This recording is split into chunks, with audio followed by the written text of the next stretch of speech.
What is the country with the largest Muslim population in the entire world? Saudi Arabia, Pakistan, Egypt, or Nigeria? Well, none of them. The correct answer is Indonesia.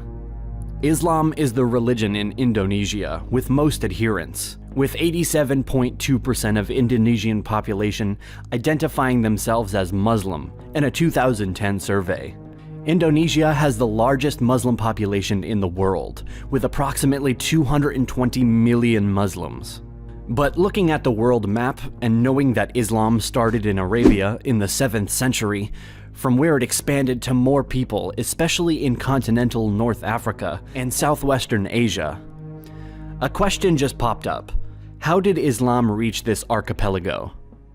How did these away islands become Muslim? We are happy to say that this episode is brought to you by our sponsor, CuriosityStream, a subscription streaming service that offers thousands of documentaries and non-fiction titles from some of the world's best filmmakers, including exclusive originals. CuriosityStream is a documentary streaming website where you can find thousands of educational movies that will boost your knowledge, including dozens of history films. Because you watch our channel and because you love history so much, we have a special offer for you. You will get unlimited access starting at just $2.99 a month or $19.99 a year.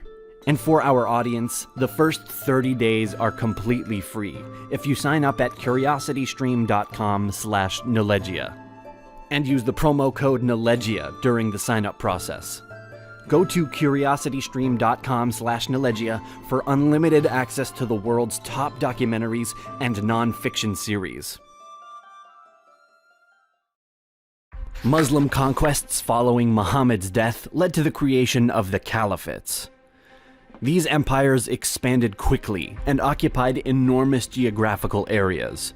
Occupying more and more land, the conversion to Islam was boosted by missionary activities, particularly those of imams. They told the religious teachings to the local people. Due to the rapid military expansion, the new religion expanded too, in the new conquered territories.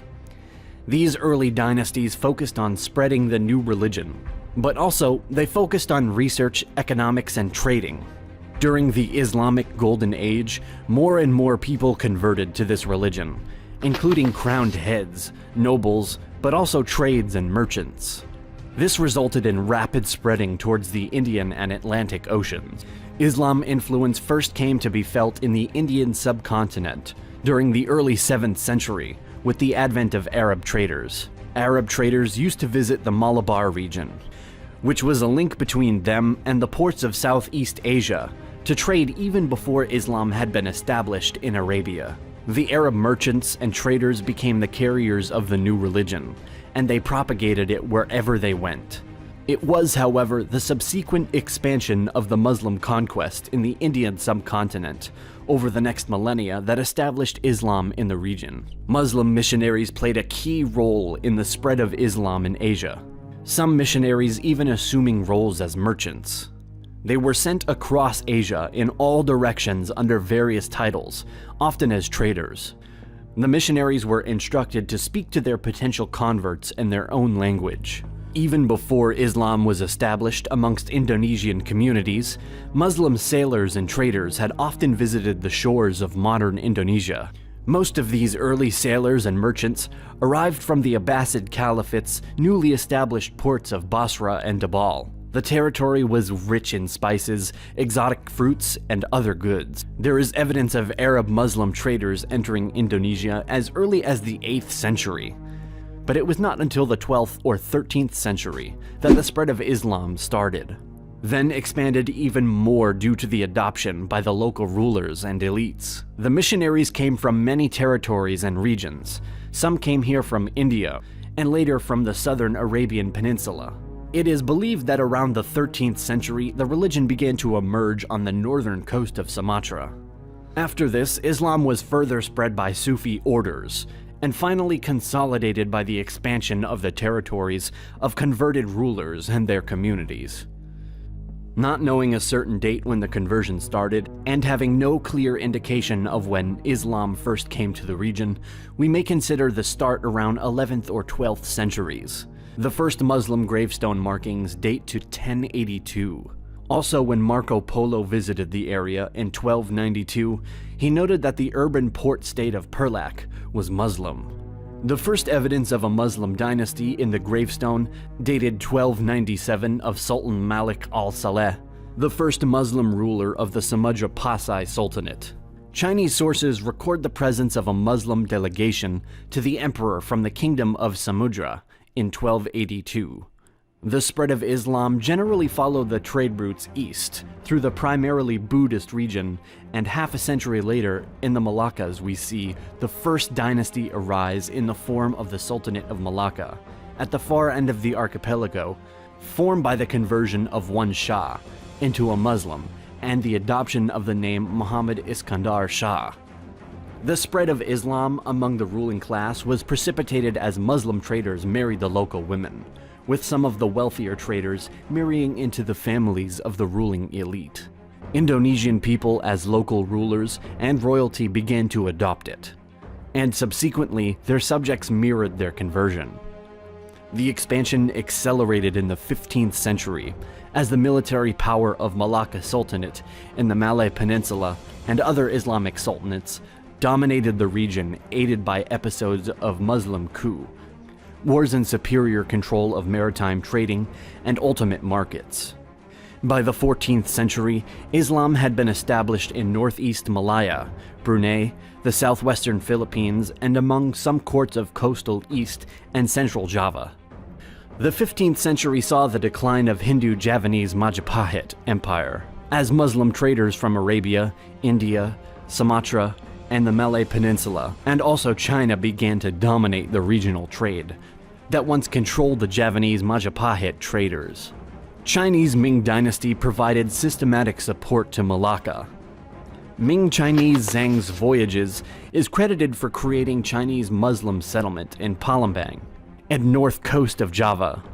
Malacca actively encouraged the conversion to Islam in the region, while Ming fleet activity established Chinese Malay Muslim community in northeast coastal Java, thus created a permanent opposition to the Hindus of Java. The expeditions had established Muslim Chinese, Arab, and Malay communities in northern ports of Java.